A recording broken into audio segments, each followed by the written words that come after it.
Welcome back to your skill upgradation series on C++. Today we are having session number 3 and the topic is understanding the concept of classes. In the last class we have some discussion on object-oriented programming, and there we had the 3 terminologies. One is called class, second is instance, and third is reference. Some idea was given in the last session, but we want more clarity on the classes. So this session is specially for classes. Whenever we are creating a class, you just go through the earlier days. When we were having some programming in C language, what we had a lot of functions, and every function takes some argument from us and performs some action. Take an example, str, len is take some string and returns length of the string, str upr, str lwr. So every function takes some data from us, performs some action and returns some value. It is very similar. Whenever you go to market, you need to buy something, you should have a cash. Remember? In older days. But today, we can have just Paytm or say debit card or credit card. That same credit card, debit card can be swapped for any purpose. Similar way, we have the classes. So classes provide the media where we can store the data once, and the same data can be reused again and again in different methods. See a simple example. Suppose we are having one idea that I suggest in the last session, code blocks, because most of the students are very familiar with code blocks. We are having one small example related with the classes. Say start with the empty file. And one more important thing you need to remember here in this code block is you don't need .h while including your header files. If you're using C++, you need one more extra line here using namespace std. Why you are doing so? That we'll discuss in later sessions, but right now you use this command using namespace std. Now let's have the idea about the classes. In the class, we can create some data members, and that data members could be used by multiple functions. This is one of the goals of the class. And that class can be used later on. Say here we are having some class is say number, and this class contains a private area where we have some data member with the name of num. What we call this data member. Now we can have some public area. In public area, so we have the one constructor to initialize the data in num. And constructor the rule, same a function, a method with the same name as class name, and no return type. It's called as constructor. So this is our constructor to initialize the data. So data will be coming from outside, and data will goes to num. To differentiate both the members, we have the special pointer called num. So using this, now this num is this num, and this num is this num. So using this pointer, we can reach to a data member. Now we can create a lot many functions that can reuse num again and again. Take an example, say num, say square. So square function do not have its own data, but it's utilizing num for square. Say return num into num, and say cube return num into num into num. Like this, we can create hundreds of functions that can use num. We can have a factorial, we can square root, we can have cube root, like that. If you want to use this class, you put a main, take some data from user.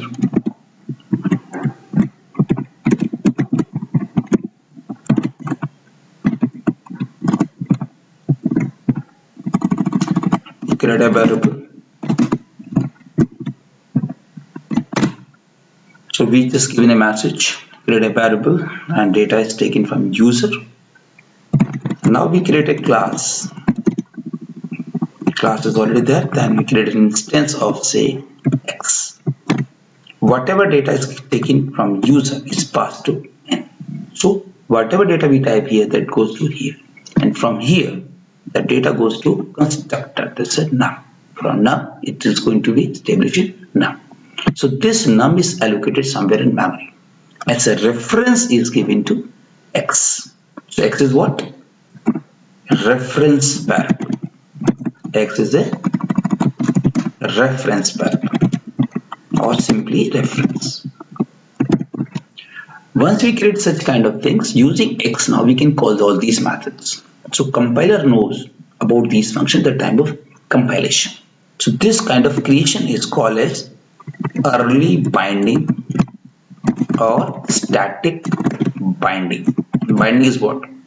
Whatever object get created in memory that is attached to x, or attaching or binding, both are the same thing. So whenever we are creating some memory and that is going to be attached with some reference, the term is called as binding. So this is called static binding. Another way can be dynamic binding, where we use dynamic memory. Memory is allocated at the time of when we execute some program. Take an example, malloc and calloc.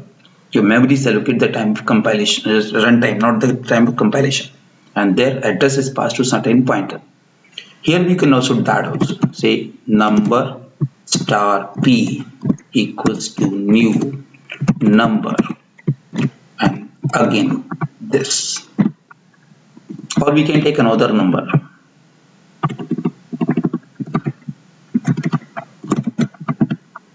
So here we are taking another number, and on that number also we want to do something. So we already declared the variables, we don't need to declare it again. We are taking another number, and this way we are passing this. Now see this.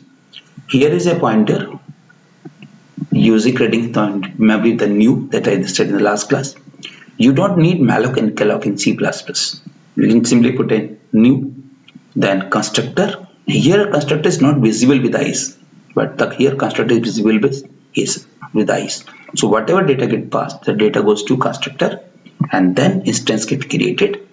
But the memory is using new will be allocated the time of runtime. So that's why it's called as late binding or dynamic binding. So we can have the two ways to create an instance, and now we can call it, say cout. Now we can call the method here also and there also. If we use the x, we do like this. Say square is x dot square. To line break, we can use end L. This is end of line. And but if we use here, this is cout. We said square is x dot, sorry, it's a p because it's a pointer. Use arrow operator. Then square. See the difference. Here this object creation is where we are getting some data from user, creating an instance, and we are calling the function using dot operator. But here he is using pointers.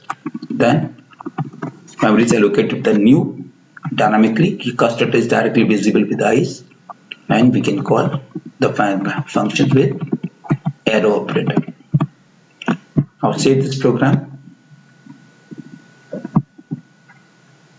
Say class test2.cpp. See upside now. This is one hash include, then using namespace td, then class is the one data member, one constructor, two methods. Then we are taking some data from user, create an instance of number class using static binding. Then we had just created one more instance using dynamic binding. We are calling the function using dot operator, using arrow operator. Now see what happens. Just run it. First we pass one number, say 6. So square is 36. Second number we can say 7. The square is 49. Getting the point?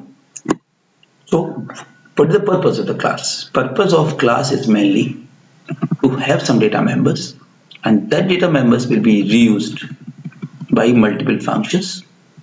And such members, remember one thing, whenever this square function, square method, do not have its own data, it's using from num, and num can't have the memory allocation until we create instance of number class.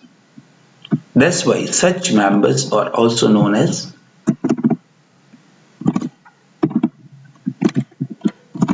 instance members. What we call them? Instance members. The topic is what we call them? Instance members. We can have another kind of methods also which do not require an instance to call them. Taking a very simple example. We can have a function, say factorial, which takes some data from us and performs the factorial of that number. Now see this. This particular function, factorial, do not need num. So this is an independent function. So whenever we have some independent functions, we call such function as static methods. What we call static methods. For that we need to put a keyword static. Now we can call simply this, say n equals to 1, return n, say return 1, else return n multiplied by factorial of n minus 1. That's what recursion. So this way is programming a recursive programming, where one function calls itself within it. Such function known as recursive functions. But this function is static and do not require an instance to call it. What we call such methods? Static method.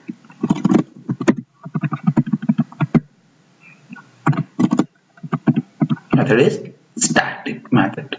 To call such methods, take another number, enter another number,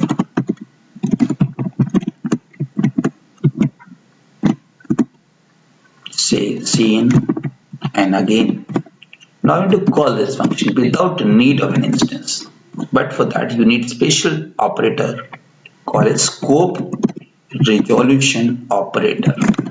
What we call this function? Scope resolution operator.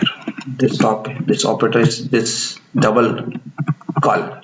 It's a double colon and they're known as scope resolution operator. So such methods do not need an instance. Because they don't need an instance, what we call them? Static. So a class can have the two kind of methods, one which are dependent on the instance and others which are not dependent on an instance. We call them static members. We can have the two kind of instance creation methods. One is called static binding, other is called dynamic binding, or it could be called as early binding or late binding. Now run this program again. Number say 5, then 6, then 7. See this. Factorial of 7 is 5040. Getting the point? So whenever we are creating some classes, we just think of what is the class, what are the data members, how to initialize the data and data members, what are the methods which are using that data members. There could be certain methods we don't need that memory at all. They can have their own members, and such members known as static members. So whenever we are creating some classes, and second thing is whenever we are creating some instance of the class, we get the two ways. One is directly passing the data, it's called static. This is early binding or static binding. We can use pointers as well with a new keyword that is called as early binding, or this is called as late binding or dynamic binding. We can have the functions which are static methods. To call the static methods, we need special operator. This operator is known as scope resolution operator. So how's the session? Just please give me the feedback and try to do this program, and so you can understand what is meaning of the class, what kind of members we can create inside a class, and how to execute those methods. Thank you.